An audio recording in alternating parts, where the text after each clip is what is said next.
ప్రియులారా, ప్రార్థన చేసుకుందాం. పరిశుద్ధుడా, మీకే స్తుతులు స్తోత్రాలు చెల్లిస్తూ ఉన్నాం. ఈ ప్రాతకాల ఆరాధనలో తండ్రి, మీ సన్నిధి నిత్యము మాతో ఉంచండి. ఆరాధన అంతటలో మహిమ ఘనత ప్రభావాలు మీకు ఆరోపిస్తూ యేసు ప్రభు వారి పరిశుద్ధ నామమున వేడుకొనుచున్నాము తండ్రి. ఆమేన్.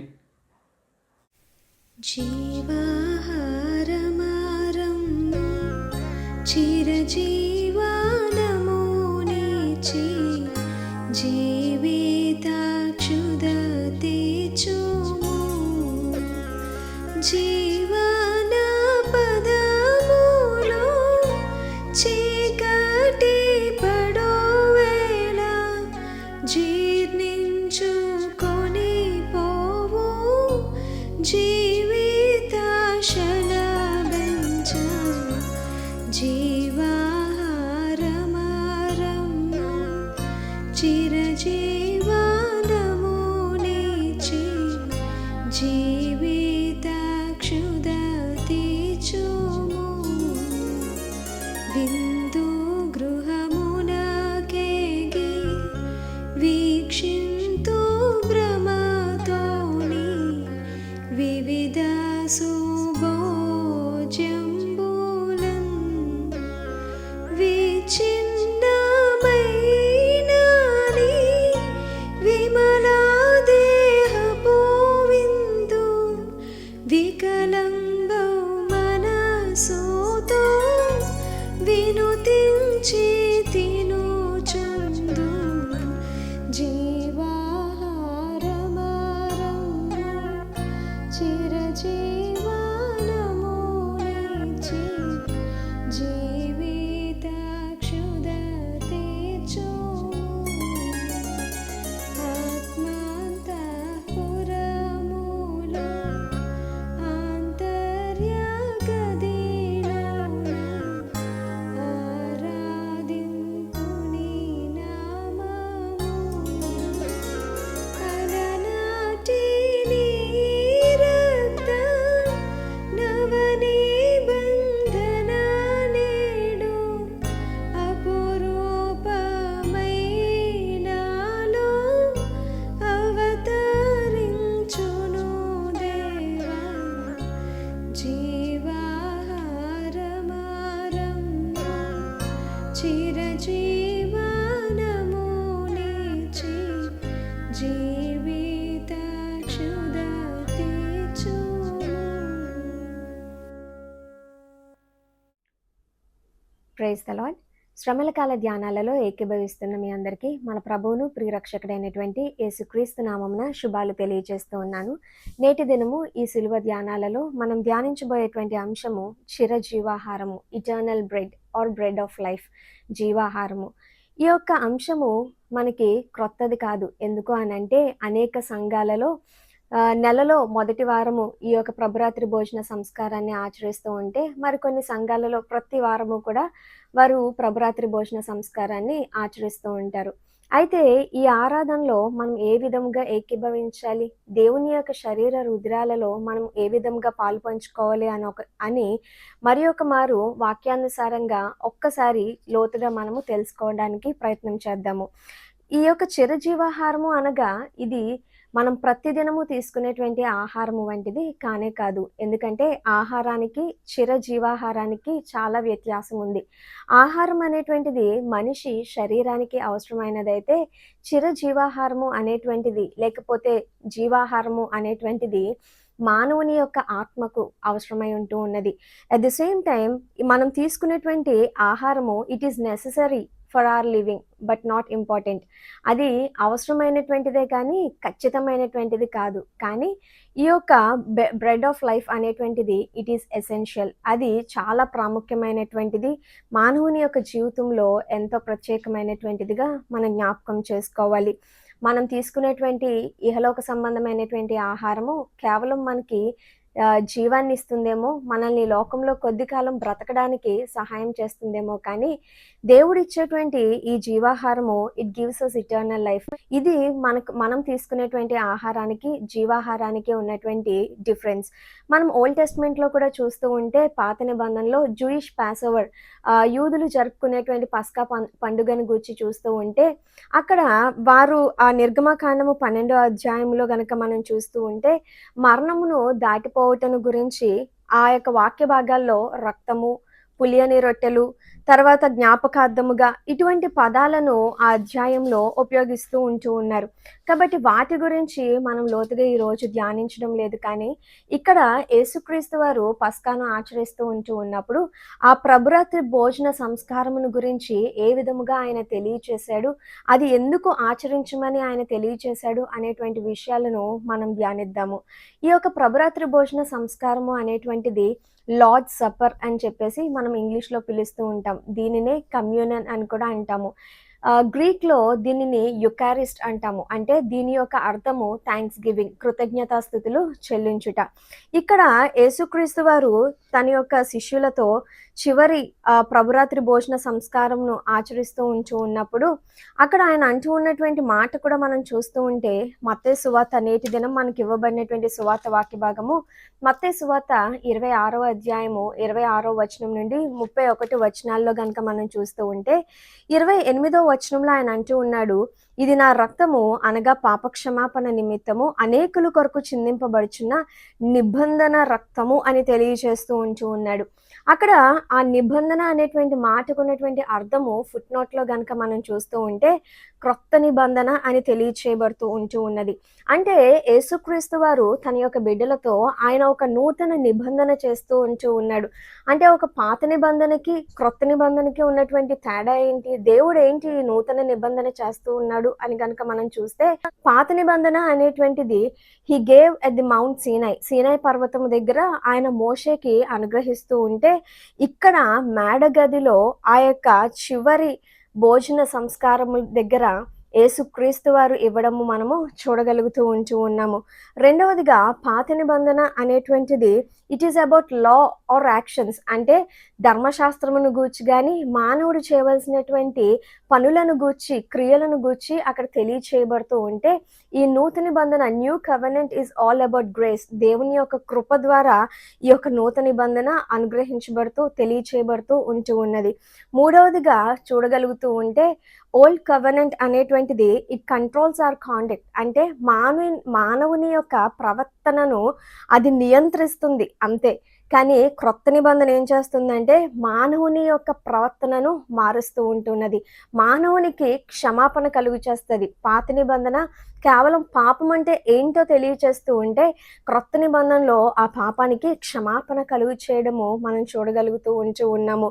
చివరిగా ఆ యొక్క పాత నిబంధన అది పలకల మీద రాసినది అయితే, క్రొత్త నిబంధన హృదయాల మీద వ్రాసినదిగా మనం చూడొచ్చు. అందుకే ఈ దినం మనకి ఇవ్వబడినటువంటి పాత నిబంధన వాక్య భాగము ఇర్మియా గ్రంథము 31వ అధ్యాయము 33-34 వచనాల్లో చూస్తే, వారి మనసులో నా ధర్మ విధిని ఉంచెదను, వారి హృదయము మీద దాన్ని వ్రాసెదను, నేను వారికి దేవుడనై ఉందును, వారు నాకు జనులగుదురు. దేవుడు ఏం చేస్తూ ఉన్నాడండి, ఆయన ఇచ్చేటువంటి ఆ నూతన నిబంధన ఎక్కడ రాస్తానంటూ ఉన్నాడు అంటే మానవుని యొక్క హృదయాల మీద రాస్తానంటూ ఉన్నాడు. మనము దేవుని యొక్క బిడ్డలుగా, ఆయన మన దేవుడిగా ఉండడానికి ఆయన ఆశపడుతూ ఉండడం మనము చూడగలుగుతూ ఉన్నాము. అయితే మనం అనుకోవచ్చు, ఈ ప్రభురాత్రి భోజన సంస్కారపు ఆరాధనలో ఖచ్చితంగా పాల్గొనాలా, ఆచరించాలా అంటే అవును, ఆచరించాలి. ఎంతవరకు ఆచరించాలి, ఎప్పటి వరకు ఆచరించాలి అని అంటే ప్రభువు వచ్చేంత వరకు కూడా మనం దీనిని ఆచరించాలి అని దేవుడు ఆజ్ఞాపిస్తున్నట్లుగా లేఖనాల ద్వారా మనకి స్పష్టం చేయబడుతుంది. ప్రియా దేవుని బిడ్డలారా, ఇప్పటికే అనేక మంది రక్షింపబడినటువంటి వారు, యేసుక్రీస్తు రక్తంలో కడగబడినటువంటి వారు ఈ యొక్క ప్రభురాత్రి భోజనంలో పాల్గొంటూ ఉన్నారు, దేవుని యొక్క జీవాహారమును వారు అందుకుంటూ ఉన్నారు. అయితే మనము వాటిని ఏ విధముగా అందుకుంటున్నాము, ఏ విధముగా దేవుని శరీర రుధిరాలలో పాలు పంచుకుంటూ ఉన్నాము అనేటువంటిది ఈ దినము మరి ఒక మారు ఒక్కసారి ఆలోచన చేసుకుందాము. వాక్యానుసారంగా నిజంగా మనము దానిలో పార్టిసిపేట్ చేస్తూ ఉన్నామా, లేదా ఏదో ఫ్లోలో అందరూ తీసుకుంటున్నారు కదా, రక్షింపబడ్డాను కాబట్టి నేను తీసుకోవాలి అన్నట్లుగా తీసుకుంటున్నామా అనేటువంటిది ఈ దినము ఒకసారి మనము జ్ఞాపకం చేసుకుందాం. ప్రియ దేవుని బిడ్డలారా, వాక్యానుసారంగా మనము ఏ విధంగా ఈ యొక్క కమ్యూనియన్ సర్వీస్లో పార్టిసిపేట్ చేయాలి అని దేవుని వాక్యం తెలియచేస్తుంది అని అంటే 3 విషయాలు చాలా స్పష్టంగా దేవుడు లేఖనాల ద్వారా తెలియచేస్తూ ఉన్నాడు. ఏంటి అనంటే, మొట్టమొదటిగా మనము ఈ యొక్క ప్రభురాత్రి భోజనాన్ని ఆచరిస్తూ ఉన్నప్పుడు మన యొక్క గతమును గూర్చి మనం జ్ఞాపకము చేసుకుంటూ మనము దీనిని ఆచరించాలి. రెండవది కనుక మనం చూస్తే లుక్ ఫార్వర్డ్ విత్ రిజాయిస్, అంటే మన యొక్క భవిష్యత్తును గురించి సంతోషముతో మనము దీనిని ఆచరించాలి. మూడవది కనుక చూస్తూ ఉంటే లుక్ విత్ రిపెంటెన్స్, అంటే మనలో మనము పశ్చాత్తాపముతో మారు మనసుతో చూసుకుని దీనిని ఆచరించవలసిన అవసరం ఉన్నది. కాబట్టి ఈ 3 విషయాలను కూడా క్లుప్తముగా కనుక మనం ధ్యానం చేయగలుగుతూ ఉంటే, మొట్టమొదటిగా మన గతమును జ్ఞాపకము చేసుకుంటూ, అందుకే యేసుక్రీస్తు వారు అంటారు, నన్ను జ్ఞాపకము చేసుకొనుటకే దీనిని చేయుడి అని అంటూ ఉన్నాడు. కాబట్టి మనం జ్ఞాపకం చేసుకోవాల్సింది ఏంటి అని అంటే, ఇశ్రాయేలీయులను ఐగుప్తి బానిసత్వం నుండి విడిపించడానికి జ్ఞాపకార్థముగా వారు పస్కాని ఆచరిస్తూ ఉంటే, అక్కడ ఆ యొక్క బలి పశువు యొక్క రక్తము ద్వారా వారి యొక్క కుటుంబాలు, వారి గృహాలను ఏ విధంగా అయితే మరణదూత దాటిపోయిందో, ఈ రోజు సర్వ మానవాళికి కూడా యేసుక్రీస్తు వారు పస్కా బలి పశువుగా ఆయన సిలువలో బలి అయ్యాడు. ప్రియా దేవుని బిడ్డలారా, ఆయన రక్తము ద్వారా మన యొక్క గత పాపములు, మన యొక్క పాపములు అన్నీ కూడా క్షమించబడి ఉన్నవి అనేటువంటి విషయాన్ని మనం ఎప్పుడు కూడా జ్ఞాపకం చేసుకోవాలి. మనము ఎప్పుడు కూడా దేవుని యొక్క శరీర రుద్రాలను పాలు పంచుకుంటూ ఉన్నప్పుడు ఆ యొక్క రక్తము, ఆ యొక్క శరీరము మన చేతులతో మనం తీసుకుంటూ ఉన్నప్పుడు మనం ఖచ్చితంగా జ్ఞాపకం చేసుకోవాల్సినటువంటి విషయం ఏంటి అని అంటే, ఇది కేవలం ఒక రొట్టె కాదు, దేవుడు నా కొరకు నలగొట్టబడినటువంటి శరీరము ఆయనది. ఇది కేవలము ఒక ద్రాక్ష రసము కాదు, ఇది యేసుక్రీస్తు వారు నా కొరకు చిందించినటువంటి, నా పాప క్షమాపణ కొరకు చిందించినటువంటి రక్తము. ఇదే యేసుక్రీస్తు వారు తెలియచేస్తూ ఉన్నాడు. చూడండి, మత్తయి సువార్త 26వ అధ్యాయం 26వ వచనంలో చూస్తే, వారు భోజనము చేయుచుండగా యేసు ఒక రొట్టెను పట్టుకొని దానిని ఆశీర్వదించి విరిచి తన శిష్యులకు ఇచ్చి, మీరు తీసుకొని తినుడి, ఇది నా శరీరం అని చెప్పెను. మరియు ఆయన గిన్నె పట్టుకొని కృతజ్ఞతాస్తుతులు చెల్లించి వారికిచ్చి, దీనిలోది మీరందరూ కూడా త్రాగుడి అని తెలియచేస్తూ ఉన్నాడు. ప్రియ దేవుని బిడ్డలారా, యేసుక్రీస్తు వారు మన కొరకు, మన పాపాల నిమిత్తము ఆయన సిలువలో తన యొక్క రక్తాన్ని చిందించాడనే విషయాన్ని మనం ఎప్పుడు కూడా మర్చిపోకూడదు. మనం ఎప్పుడైతే ఆయన శరీర రుధిరాలలో పాలిభాగస్తులుగా ఉన్నామో, ఈ మాటను ఖచ్చితంగా మనము జ్ఞాపకం చేసుకోవాలి. దేవుని వాక్యం సెలవిస్తుంది. కొరింథీయులకు రాసిన మొదటి పత్రిక 15వ అధ్యాయం 3-4 వచనాల్లో చూస్తే, క్రీస్తు మన పాపముల నిమిత్తము మృతి పొందెను, సమాధి చేయబడెను, లేఖనముల ప్రకారము 3వ దినమున లేపబడెను అని రాయబడుతూ ఉన్నది. సో ఎందుకు ఆయన మన పాపముల నిమిత్తము మరణించాడు, ఎందుకు మన కొరకు ఆయన సిలువలో ప్రాణం పెట్టాడు అని అంటే, పేతురు రాసినటువంటి మొదటి పత్రిక 2వ అధ్యాయము 24వ వచనంలో, మనము పాపముల విషయమే చనిపోయి నీతి విషయమే జీవించినట్లు ఆయన తానే మన శరీరమందు మన పాపములను రాను మీద మోసెను. ఇది ఖచ్చితంగా మనం జ్ఞాపకం చేసుకోవాలి. ప్రతిసారి కూడా, ప్రతిరోజు కూడా దేవుణ్ణి మనం జ్ఞాపకం చేసుకుంటూ దీనిని మనము ఆచరించాలి. ప్రియ దేవుని బిడ్డలారా, మనము దేవుని యందు నీతిగా జీవించాలని ఆయన ఆశపడి మన కొరకు ఆయన ప్రాణం పెట్టాడు, మన కొరకు ఆయన రక్తాన్ని చిందించాడు. కాబట్టి మనం ఖచ్చితంగా దీనిని జ్ఞాపకము చేసుకుంటూ, ఎందుకంటే దేవుడు మన గత పాపములను గూర్చినటువంటి నిశ్చయత ఖచ్చితంగా మన జీవితాల్లో ఇచ్చాడు. కాబట్టి వాటిని మనం జ్ఞాపకం చేసుకుంటూ దీనిని మొట్టమొదటిగా ఆచరించాలి. ప్రియ దేవుని బిడ్డలారా, రెండవదిగా లుక్ ఫార్వర్డ్ విత్ రిజాయిస్, అంటే మన యొక్క భవిష్యత్తును చూసి మనం సంతోషించేవారుగా ఉండాలి. ఎందుకు అని అంటే, దేవుని లేఖనము సెలవిస్తూ ఉన్నది మనం చూడగలుగుతూ ఉంటే, యోహాను సువార్త 14వ అధ్యాయము 4వ వచనంలో ఆయన అంటూ 3వ వచనంలో ఆయన అంటూ ఉన్నాడు, నేను వెళ్ళి మీకు స్థలము సిద్ధపరచని ఎడల నేనుండు స్థలంలో మీరును ఉండులాగున మరలా వచ్చి నా యొద్ద ఉండుటకు మిమ్మును తీసుకొని పోదును. ఏమని వాగ్దానం చేస్తూ ఉన్నాడండి? యేసుక్రీస్తు వారు సిలువ వేయబడక ముందు తన యొక్క ప్రజలతో, శిష్యులతో ఆయన చెప్తున్నటువంటి మాట, ఇదిగో నేను వెళ్ళి మీ కొరకు స్థలాన్ని సిద్ధపరిచి మరలా వచ్చి నేనుండు స్థలాల్లో మీరును ఉండులాగిన మిమ్మల్ని నేను తీసుకుని వెళ్తాను అని వాగ్దానం చేశాడు. కానీ ఒకవేళ వాగ్దానం చేసిన తర్వాత సిలువలో మరణించిన దేవుడు తిరిగి లేవకపోయి ఉంటే మనలో ఎటువంటి సంతోషము ఉండకపోదును, మనలో ఎటువంటి నిరీక్షణ ఉండకపోదును. కానీ దేవుని వాక్యం సెలవిస్తుంది, 1 పేతురు 1 అధ్యాయం 4వ వచనంలో, మృతులలో నుండి యేసుక్రీస్తు తిరిగి లేచుట వలన జీవముతో కూడిన నిరీక్షణ మనకు కలుగుచున్నది. ఏం కలుగుతుందండి? యేసుక్రీస్తు వారు కేవలం సిలువలో మరణించలేదు, ఆయన తిరిగి లేచాడు. కాబట్టి ఆయన అల్ఫా ఒమేగా అయినటువంటి దేవుడు, ఆదియో అంతమునైన ఉన్నటువంటి దేవుడు, మరణించినను యుగయుగాలు జీవించేటువంటి దేవుడు. కాబట్టి ఆయన మరలా తిరిగి రాబోతూ ఉన్నాడు. ఇది క్రైస్తవులుగా మనకున్నటువంటి గొప్ప నిరీక్షణ, మన భవిష్యత్తును గూర్చినటువంటి నిరీక్షణ దేవుడు మనకి అనుగ్రహించాడు ప్రియ దేవుని బిడ్డలారా. కాబట్టి మనం ప్రభు రాకడ వచ్చేంత వరకు కూడా ఇటువంటి నిరీక్షణతో దేవుని యొక్క శరీర రుధిరాలలో మనము పాల్పంచుకోవాలి ప్రియ దేవుని బిడ్డలారా. దేవుని యొక్క నా తండ్రి రాజ్యంలో నేను మీతో కూడా అనేటువంటి మాటను దేవుడు ఇక్కడ ప్రస్తావిస్తూ ఉన్నాడు. అంటే ఖచ్చితంగా అంత్య దినాన నేను మిమ్మల్ని లేపుదునని వాగ్దానం చేసినటువంటి దేవుడు. మనము ఆయన యందు యథార్థముగా బ్రతకగలిగితే, ఆయన ఆశించినట్లు నీతివంతులుగా మనం జీవించగలిగితే ఖచ్చితంగా ఆయన తిరిగి వచ్చి మనల్ని కూడా ఆయన తీసుకుని ఆయన ఉండు స్థలాల్లో మనకి నివాసమును అనుగ్రహిస్తాడు ప్రియ దేవుని బిడ్డలారా. కాబట్టి క్రైస్తవులుగా ఇటు నిరీక్షణ మనం కలిగి ఉండాలి. ఒకటి, మన యొక్క గతమును గూర్చి పాపములు క్షమించబడ్డాయనే నిశ్చయత మనం ఎల్లప్పుడూ కలిగి ఉండాలి. రెండవది, మన భవిష్యత్తును గూర్చినటువంటి నిరీక్షణ మనము కలిగి ఉండాలి ప్రియ దేవుని బిడ్డలారా. మూడవదిగా చాలా ప్రాముఖ్యమైనది లేఖనాలు తెలియచేస్తూ ఉన్నాయి. ఏంటి అని అంటే, ఎప్పుడైతే దేవుని యొక్క శరీర రుధిరాలలో మనం పాల్పంచుకుంటూ ఉన్నామో, we should look with repentance. మనల్ని మనం పరీక్షించుకుంటూ, మనం మారు మనసు పశ్చాత్తాపంతో మనల్ని మనం చూసుకోవాల్సినటువంటి అవసరం ఉంది ప్రియ దేవుని బిడ్డలారా. కొరింథీయులకు రాసినటువంటి 1వ పత్రిక 11వ అధ్యాయము 28వ వచనంలో దేవుని వాక్యం సెలవిస్తుంది, కాబట్టి ప్రతి మనుషుడు తన్ను తాను పరీక్షించుకొనవలెను. ఏమని తెలియచేయబడుతుంది అని అంటే, ఎప్పుడైతే మనం కమ్యూనియన్ లో మనము పాలిభాగస్తులుగా మనం ముందుకు వెళ్తూ ఉన్నప్పుడు మనల్ని మనం పరీక్షించుకోవాలి, మనం సిద్ధపడాలి ఖచ్చితంగాని.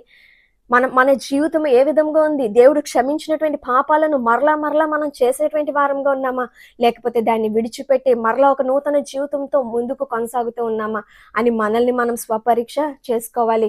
మనము ఇతరులను పరీక్షించడం కాదు, దేవుని వాక్యం సూటిగా తెలియజేస్తుంది, తన్ను తానే పరీక్షించుకోవాలి. సుంకరి పరిసయ్యుల వలె ఇతరులను జడ్జ్ చేయడం కాదు.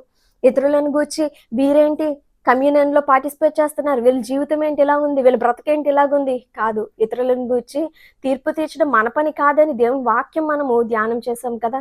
కాబట్టి అవన్నీ చేయడం మన పని కాదు, దేవుడు తెలియజేస్తూ ఉన్నాడు, మనల్ని మనము పరీక్షించుకోవాలి.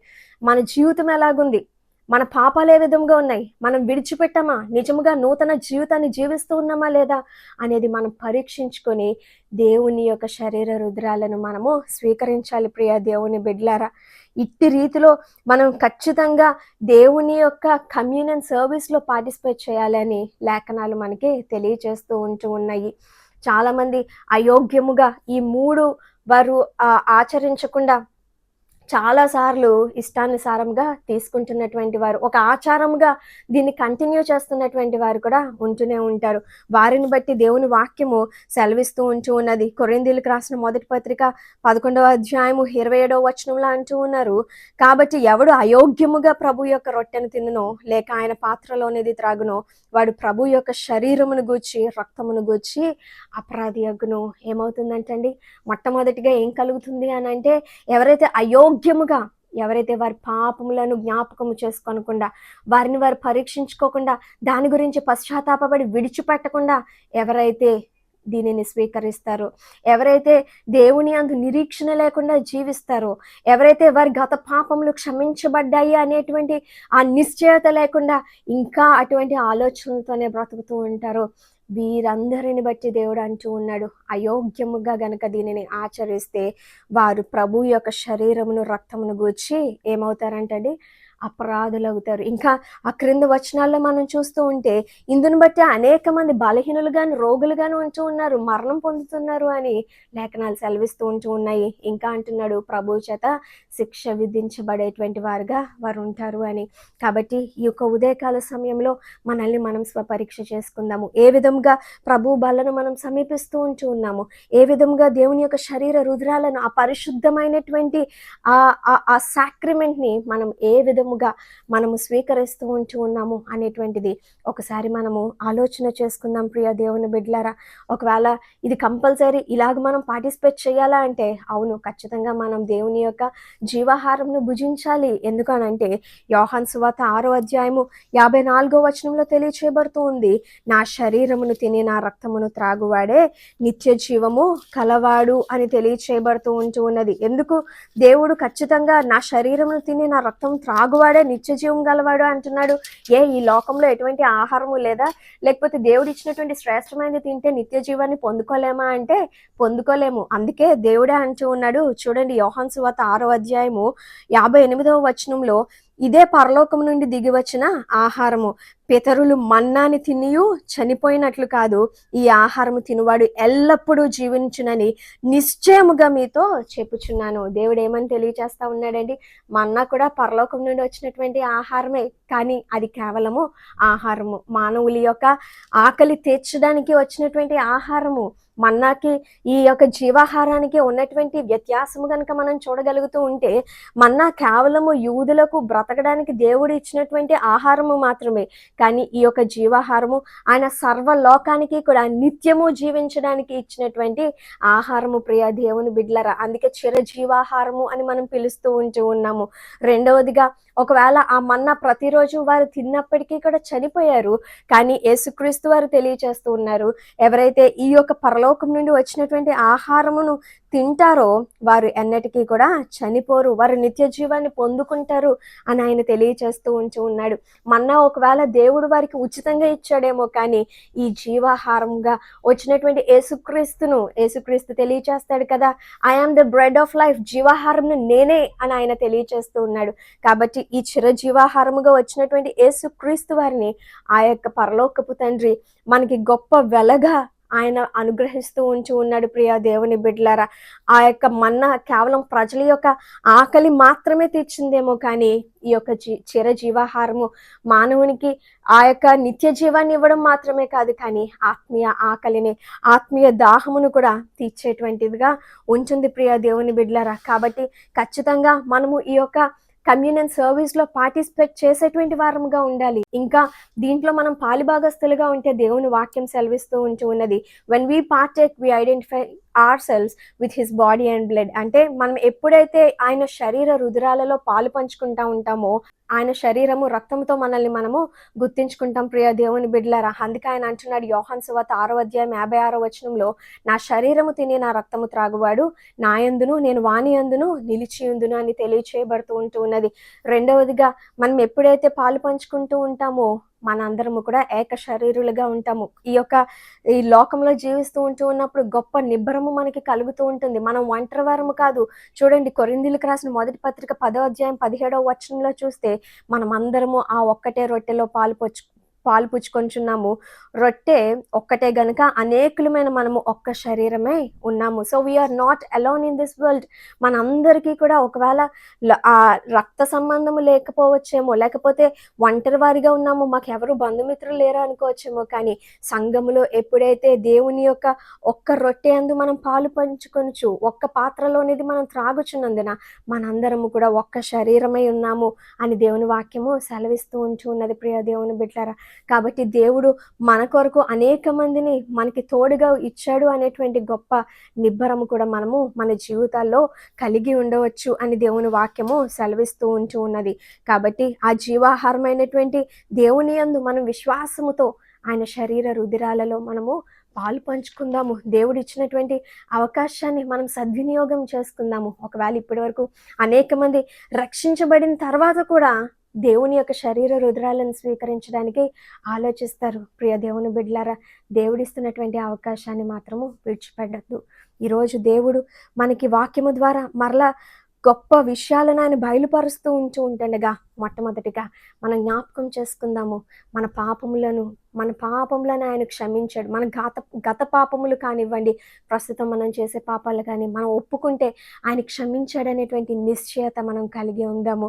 తర్వాత ప్రస్తుతము మనము ఒక్కరమే కాదు, ఈ లోకంలో ఒంటరి వారము కాదు, కానీ మనకి దేవుడు ఒక గొప్ప ఆత్మీయ సంఘాన్ని ఇచ్చాడు అనేటువంటి నిబ్బరము, ఇంకా ఆయన మనతో ఉన్నాడు అనేటువంటి నిబ్బరము మనము కలిగి ఉందాము. అదే విధముగా మన యొక్క జీవితాలలో గొప్ప భవిష్యత్తును గూర్చినటువంటి నిరీక్షణ, అంత్య దినాన్న దేవుడు ఖచ్చితంగా మనల్ని తిరిగి లేపుతాడు, నేను దేవునితో కలిపి శాశ్వతంగా నివసించేటువంటి సమయం రాబోతుంది అనేటువంటి గొప్ప నిరీక్షణతో మనము ఈ యొక్క శరీర రుధిరాలలో పాల్పంచుకుందాము. అట్టి రీతిలో మనల్ని మనం స్వపరీక్ష చేసుకుంటూ దేవుని సన్నిధిలో మనం పాల్పంచుకోవడం మాత్రమే కాదు, కానీ దేవుడు మనకిచ్చిన బాధ్యత ఏంటో తెలుసా? ఆయన అంటూ ఉన్నాడు, ప్రభు వచ్చే వరకు ఆయన మరణమును ప్రచురింతము అని కొరింథీ పత్రికలో తెలియజేస్తాడు. కాబట్టి ఆయన శరీరంలో పాలిభాగస్తులుగా ఉంటున్నటువంటి మనము దేవుని యొక్క సువార్తను కూడా అనేక మందికి ప్రకటించేటువంటి వారుగా, అనేక మంది కూడా ఈ నిత్య జీవానికి వారసులు అగుటకు వారిని దేవుని చెంతకు నడిపించేటువంటి వారుగా కూడా మనము ఈ లోకంలో జీవిద్దాం ప్రియ దేవుని బిడ్డలారా. కాబట్టి విశ్వాసముతో ఈ చిరజీవాహారాన్ని మన జీవితంలో స్వీకరిద్దాం, నిత్య జీవానికి వారసులవుదాం. అట్టి రీతిలో నడిపించబడ్డానికి పరిశుద్ధాత్మ దేవుడు మనందరికీ తోడైండి సహాయం చేయను గాక. ఆమెన్. ప్రార్థన చేసుకుందాం. పరిశుద్ధుడా దేవ, ఈ సంవత్సరం మాకు ఇచ్చినటువంటి ఈ మండల కాలంలో బట్టి స్తోత్రాలు. వాక్యములు దీవించండి నాయన, పాలింపచేయండి దేవా. మా హృదయాల్లో గొప్ప మార్పు, మా జీవితాల పశ్చాత్తాపం కలుగుచ్చు. పరీక్షలు రాస్తున్నటువంటి 10th క్లాస్, ఇంటర్మీడియట్, తదితర పరీక్ష రాస్తున్న బిడ్డలను దీవించండి. బలహీనులైనటువంటి వారు ప్రభా, ఇదిగో తండ్రి, గుండె బలహీనతగా ఉండి నాయన అనారోగ్యంతో ఉన్నటువంటి బిడ్డలు, యాక్సిడెంట్ అయిన బిడ్డలు, హాస్పిటల్లో ఉన్న బిడ్డలు, ఇంటి దగ్గర ఉన్న బిడ్డలు స్వస్థత కలుగుచ్చు. యేసు ప్రభు దివ్య నామమున వేడుకొనిచున్నాము తండ్రి, ఆమేన్. పరలోకమందున మా తండ్రి, నీ నామం పరిశుద్ధపరచబడనుగాక, నీ రాజ్యం వచ్చునుగాక, నీ చిత్తం పరలోకమందున వేర్చినట్టు భూమి అందు నెరవేరునుగాక. మా ఇందిన ఆహారం నేడు మా దయచే, మా ఎడల ప్రార్థన చేసిన వారికి క్షమించిన ప్రకారముల ప్రథమ క్షమించము, శోధంలోనే తెక కీడును తప్పించము. రాజ్యము, శక్తి, మహిమ నిరంతరము నీవే ఉన్నవి, ఆమేన్. మన పరమ తండ్రి అయిన దేవుని యొక్క ప్రేమయు, ప్రభువైన యేసుక్రీస్తు ప్రభు కృపయు, పరిశుద్ధాత్మక అన్యోన్య సహవాసము ప్రాతకాల ఆరాధనలో ప్రభువుని ఆరాధిస్తున్న ప్రతి కుటుంబానికి తోడుగుండి సంరక్షించి కాపాడునుగాక, ఆమేన్.